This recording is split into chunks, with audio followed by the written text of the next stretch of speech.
Good morning and welcome to another episode of the Mareathon. Life's not a sprint, it's a marathon. My name's Mare and this is the first time I've spoken today. I thought I would talk to you. I am driving for about an hour to go MC a run, a walk/run. It's the Shoppers Love You Run for Her, and it is benefiting the Canadian Mental Health Association for their women's programs locally. And I think there's like 500 people signed up for it, so it's gonna be quite the crowd. And if you watched a previous vlog, you'll know there's like a 20-page script, and this is what we call morning voice, morning man voice. I would always have to talk before we started the show when I did mornings, because or else be like, no one wants to hear this.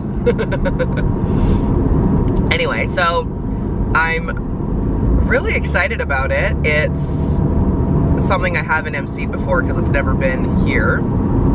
It's been happening across the country for years. It is 6:30 and my alarm went off this morning at 5. All packed and ready because I'm staying the night, which I'm really excited about. The crazy hair, yeah. But I agreed to do the walk before I knew it was for the Canadian Mental Health Association, and I'm a little bit apprehensive about how I'm gonna feel or what I'm gonna say, so I thought I would just talk you through it and practice while I drive. Because it's all about women and women taking care of themselves. There's a tagline, and it's all about like loving you and loving your choices and making good choices and making, you know, putting yourself first, which is what I talk about all the time on this channel. So I know that it's not going to be difficult for me to talk about it. And honestly, if I want to, I could say nothing. It just feels like that would be such a missed opportunity because I know I have such experience. So I want to say at least like 60 seconds of something. Introduce myself, you know, say that I'm from New Country, but also say that I have a YouTube channel, and what I do is post multiple videos a week talking basically about this, about self-care. I'm raising a 7-year-old with special needs. I'm a single mom and I'm a widow. My husband passed away almost a year ago from suicide. So I'm very well versed in mental health and self-care, and to be honest, when I was, you know, for a few years there, my husband's mental health was the most important thing and my son's care was the most important thing. So I fell by the wayside. And in this last year, I've really made it a priority.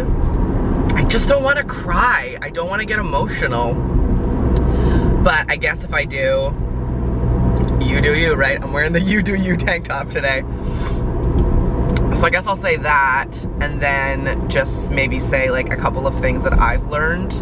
Things that I've learned that are really important for self-care and for my mental health and for taking care of myself have been a very good therapist. I think everyone should be in therapy. Really prioritizing my sleep. And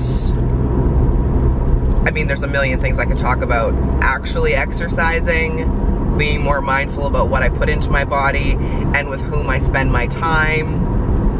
I've definitely noticed like taking out some toxic people from my life has helped my day. And gravitating towards people who are fun and, you know, forward thinking and also taking care of themselves and supportive. But the thing that always, there's two things that always come back to me. One, there's a quote that says, you can't pour from an empty pot or an empty cup. So if you have drained yourself so much, you're useless. Like, you're not of help to you, to your family, work, your friends, society, like nothing. So there's that. So always trying to like fill your own cup. And two, the thought of when you're sitting on the airplane and they say like, make sure you put the oxygen mask on before you help your child put your oxygen mask on. And I know a lot of women who say like it's selfish to take care of yourself, and I am always saying self-care is not selfish. It is not selfish. It is like priority number one. If you take care of you, you can be such a better parent, a spouse, an employee, or an employer, or whatever it is. And so I don't ever want you to feel like I felt that, oh, you know, I could never take care of myself. I have to take care of my husband, and I have to take care of my son, and I have to be a good employee and a good friend and keep my house perfect. And self-care isn't selfish. It is the most selfless thing I think you can do. And it doesn't have to be like a day at the spa. I mean, no one's gonna say no to that. But it just has to be like prioritizing sleep. I meditate every morning I wake up. I roll over and I use the Headspace app, and that has been life-changing. And being kind to yourself. And anyway, I could go on and on. If you would like to learn more, it's just Redhead Mare on YouTube. I highly recommend it. That's good, right? I'll just say that. That's good. All of you know the significant connection between the mind. My name's Mare. Almost exactly a year ago, I actually lost my husband to his battle with mental health. And I just want to say to you, it is possible to take care of your mental wellness. Okay, check-in. I don't know what time it is, 2 maybe, and I'm at the hotel. The walk this morning was so incredible. Let me sit down. I'm just eating some sushi. If I look sweaty, it's because I am. Kat and I went and worked out after the walk. Self-high-five, felt so amazing. And the run, walk, it was so good. Thanks to everyone who said hi. I shared a little bit like I was telling you this morning, which felt amazing, and I had really good feedback from it. The person who was running the race, which runs all 17 across the country, was super happy. Kat, she was the stage manager, and he was thrilled with us, so that felt really good. Oh my God, it was amazing. But what was crazy, I've never done this before, they had me talk straight. Like from about 7:45 till 11, there was probably a half hour where they weren't having me talk every second. He was like, do not stop talking for more than 1 minute. So I'm impressed I have a voice, but it was so good. So good. 500 people. Shout out to Sarah who booked this for me. You're an incredible human being, and I really wish we could go for a drink. We're gonna have to. So thank you for doing that. I'm very humbled and grateful, and may or may not have done a happy dance in the elevator on the way, but there's also 2 hot tubs and 2 pools. So Kat is on her way, and we're gonna get our bathing suits on. My heart's full. I feel very good. I feel very good about today's work. Felt really important and meaningful, and you know, I'm all about talking about mental health, but not everybody is. So I really felt Jeremy's presence, and that doesn't happen very often. So I know he would have been super proud, and that feels good. I'm happy to continue his legacy in my own way and in my own time. I actually have a pretty good view. Let me show you. It's a nice day, a little overcast, but still pretty. And then, here's the room. Look at this bed, I'm gonna starfish so hard on this tonight. Oh, so excited. And then here is like this miniest of patios. But look, see the bridge and the lake. It's windy. It's gorgeous. Good morning. Look what I have going on. Yes. Good morning. I am really sad today, and feeling very lonely and very sad and really upset. And I'm sure lots of you can relate to this, that when you are like go and busy, and when you stop, that's when, I don't know, I'm trying to make my hair look nice. When you stop, that's when you, like, you know, get sick or crash or get sad. And I could feel it coming on yesterday. I'm gonna guess the walk has a lot to do with it. Who goes on the internet looking like this? Me, apparently. just because I was talking about mental health for 3 hours, and so many of you came up and shared your very personal stories about suicide and your own mental health. And but this morning I just have been like sobbing. So it's been really nice to have this hotel room just to like have some time and some space, because if I was at home I just wouldn't. I would continue on with the day with Thomas. And so this has definitely been lacking in this last year, like time for me to just let go. Like, I don't have to be at work today, I don't have to do client work, like I don't have to do anything. And respite was like, stay out as late as you want. And I think my mind and my heart is just like, we need to cry. And the things that I feel, and like, just not good. Really not good. I'm finding those like stupid Facebook memories really hard right now, which I know I should just turn off. But then, you know, I like to see them too, because it's like today was like video of a couple years ago when we took Thomas to Vancouver Airport and we just sat by the runway and watched planes take off and land. So it's like a video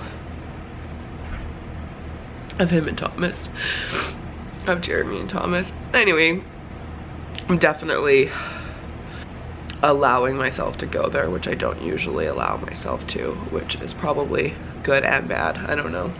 It's 3 weeks from the 1 year, and we just got through Thomas's birthday, which was good. Our wedding anniversary is this week, which I don't anticipate will be that difficult.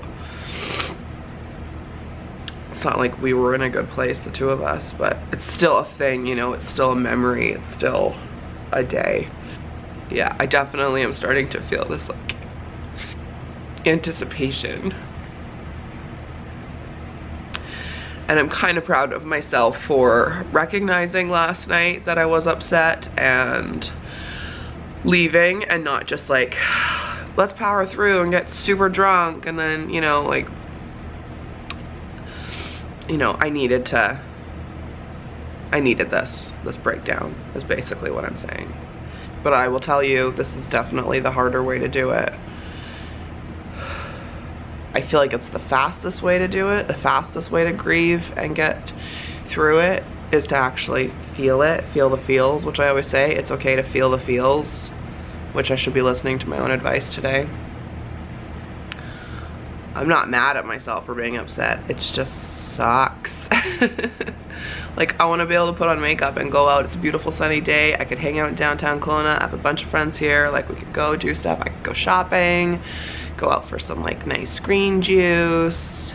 But I think I just need the day today, and I need to recognize that. So, and just know that I have a feeling it's gonna be a lot of this leading up to the 1 year. And as much as I try not to have that attitude of like, no, it's gonna be fine, like, I really think it's important to feel the feels. Like, feel the fear and do it anyway. And like, feel the feelings, let them resonate, process them, and then let it go. And that's what today's all about, I guess. It just sucks. I don't want to feel this way. I still really believe that like, one day future Mare will be looking back on this vlog happy and loved and in a relationship, and know that all of this was worth it. Like, I feel like it's working towards something, and I just have to believe and trust that it is, because right now it's really friggin' hard and sad and hurtful and painful. But I know that, like, I really truly believe that I will look back and know that it was like for a purpose and leading me to something and experiences and someone and in life. Some things are way harder, but some things are not. And I know I've worked really flippin' hard this year. That is not lost on me. Like, I know these things, and this is like one reason why I vlog, because it's good for me to talk it through, and it's good for you to see me like work my way through it. I know I'm on the right path, and I know I'm doing the right things, and I know this for sure. But some days are hard, and today is just one of those days. And so I'm gonna say goodbye, and I'll see you in the next vlog. Thanks for being patient that they're not daily right now. Thanks again to everyone who had a part in getting me this room and this room upgrade. It was like, I thought I was just coming for like a night away and to relax, but it's really turned into just like so necessary and like soothing, and just needed to exhale, you know? Okay, I'll see you soon. Thanks for watching this crying girl on the internet. Bye, I love you, bye.